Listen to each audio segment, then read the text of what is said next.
Katru gadu attīrīšanas iekārtās nonāk miljoniem tonu notekūdeņu, kur to bioloģiskas attīrīšanas rezultātā rodas notekūdeņu dūņas.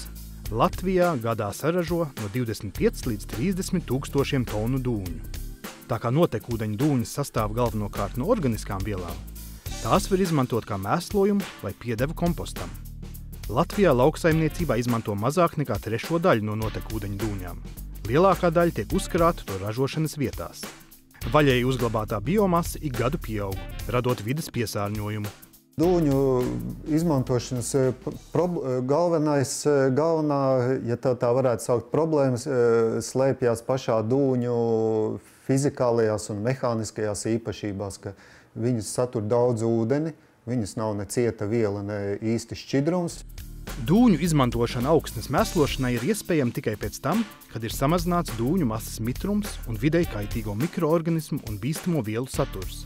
Latvijas atkritumu saimniecība asociācija ir izstrādājusi ekoefektīvu risinājumu komplektu notekūdeņu dūņu pārstrādei un tālākai izmantošanai.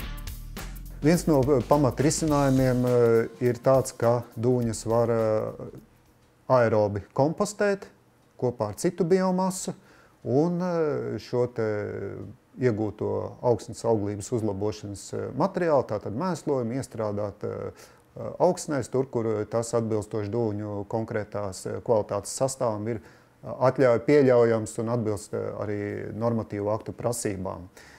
Ja mēs gribam iegūt lielāku pievienoto vērtību, mēs varam no dūņām vispirms paņemt daļu enerģijas ārā un tad atlikumu arī pārstrādāt, iegūstot kompostu, mēslojumu un iestrādāt zemē. Šī gadījumā tā ir raudzēšana. Tātad mēs varam iegūt no dūņām biogāzi un aptuveni pusi no dūņās esošās organiskās vielas pārstrādāt enerģijā un atlikušo otru pusīti pārstrādāt ar kompostēšanas paņēmienu un iestrādāt augsnē. Mēs varam ņemt un dūņas izvietot ne tikai lauksaimniecības zemēs, bet arī mežsaimniecības zemēs, tātad energokultūra audzēšanai. Mūsu gadījumā tas varētu būt ātraudzīgās kārklu audzes, kur arī jau ir zināma pieredze par dūņu izmantošanu. Projekta realizēšanas gaitā izstrādātie materiāli ir apkopoti bukletā un kompaktdiskā. Tos interesanti var saņemt Latvijas atkritumu saimniecību asociācijas birojā.